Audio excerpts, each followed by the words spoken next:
الكاتشب والأول مرة وحصري هنا في الفيديو ده لأول مرة لون وطعم ولمعان وريحة هنا في الفيديو ده على طريقتي أنا، ولا مصانع عملته ولا شيفات ولا قنوات عملته، ومش هتشتريه تاني من بره أبدا. واللي عايز ياخد الطريقة ويعتمدها على عينه وعلى راسه بس ينسبها لصاحبته اللي هي أنا صاحبة الفكرة وأنا صاحبة الفيديو، واللي هياخد الفيديو وهينسبه لنفسه. أنا مش بقول إلا حسبنا الله ونعم الوكيل في اللي بياخد تعب وشقاية. اوكي، يلا بينا نسمي الله ونصلي على الرسول عليه افضل الصلاه والسلام. وهيا بينا نطبخ مع حنان. معايا 8 كيلو طماطم غسلتهم كويس قوي وصفيتهم وقمعتهم كده زي ما انتم شايفين، فتحتهم بس كل طماطميه فتحت جيت اقطعها لقيت لا كده كده هيستووا على نار هاديه. حطيتهم في حلتين بقى كده، اما يستووا هيبقوا في حله واحده. حطيت في كل حله نص معلقه سكر وربع كوبايه ميه بس عشان ما تتلسعش، وكده كده من هصفي الميه تاني. صفي الميه عشان الميه دي بتاخد وقت كتير. هضرب في الخلاط في كبه بقى، عايزه تصفيها في المصفى، اهم حاجه تكون مصفى ناعمه عشان البذر وعشان التفل ده. انا مش عايزه فيه اي حاجه، عايزاها ناعمه كده زي ما انتم شايفين. بصوا عايزاها كده جميله، حله ناشفه على النار. كوبايتين سكر، نص كوبايه صغننه. بصوا انا مش هحطها كلها ماشي. نص كوبايه ميه عليها كده من الجناب، ما تقلبهاش. استني خالص لما تاخد اللون الاصفر، استني على نار هاديه. اول ما تاخد اللون الاصفر وتتكرمل كده قلبي، افضلي بقى قلبي لحد ما ياخد معانا اللون غامق شويه.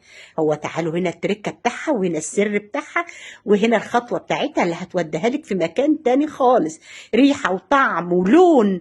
يعني مش عايزه اقول لك حاجه بعد منها كلام مش هيتقال تاني. نص كوبايه ميه سخنه بس عشان تفككها كده، تفكها ما تخليهاش تكلكع. احنا عارفين السكر بيتكرمل اهو. بصوا هعمل بقى كده. طب وايه؟ كوبايه خل عايزاها مززه قوي، عايزاها مززه داخله بحط كوبايه وربع. انا هحط كوبايه بس واحده بس. يلا بينا. اول ما تغلي هنزل بقى بالطماطم معانا اللي احنا مصفيينها. يلا بينا. الطماطم مصفينا. بصوا الطماطم تقيله ازاي، تقيله عشان احنا مصفيين الميه. تلات قرنفل ونص عود قرفه بس. ما يغلي كده شويه بطلعيه، يعني في الاخر كده معلقه ونص ملح، معلقه ونص بس كفايه على 8 كيلو طماطم، على نار متوسطه.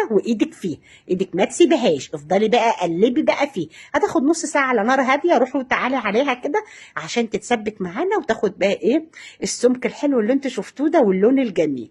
واحده واحده هتعرفي ازاي حنان ان هي خلصت.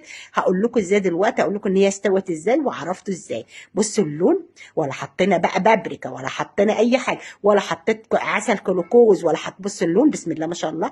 هتخس حبه صغننين خالص مش كتير علشان بس تستوي. ليه؟ عشان يتبخر منها السوائل برضو اللي احنا حطيناها. نص كوبايه ميه. بصوا بسم الله ما شاء الله. بقول لكم بصوا اللون على نار متوسطه.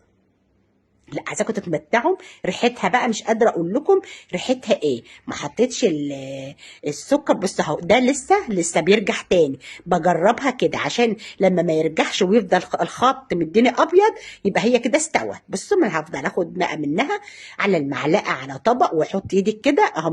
ما رجعتش تاني، الخط فضل زي ما هو ما رجعتش عليه كده. يبقى خلاص يبقى هتهدى بقى. وفي ازايز، دي الازايز كانت عندي طبعا من اللي احنا كنا جايبينها. اوعوا تشتريها تاني من بره ابدا. وطريقه جميله وريحتها وطعمها ولونها، والولاد هيفرحوا بها قوي. بالذات لو انت كمان ممكن تجيبي لها الازايز بتاعتها لو ما عندكيش الازايز دي طبعا من زمان.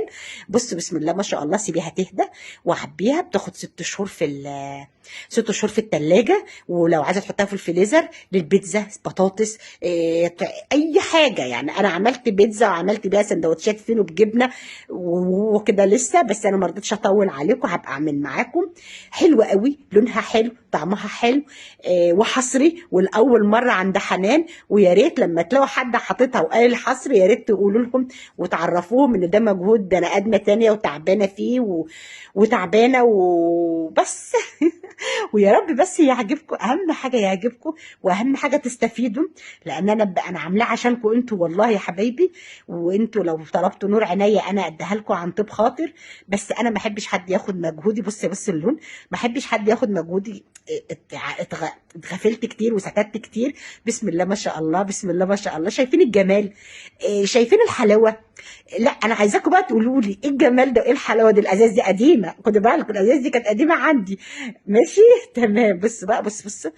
لا انا عايزاكم انتوا بقى اللي تجربوها وتقولوا لي على الطريقه. جربوا ان شاء الله في 2 كيلو طماطم، انا عشان الوقفه يعني. يا رب بس يكون فدتكم. بصوا اشوف وشكم بخير فيديو جديد مع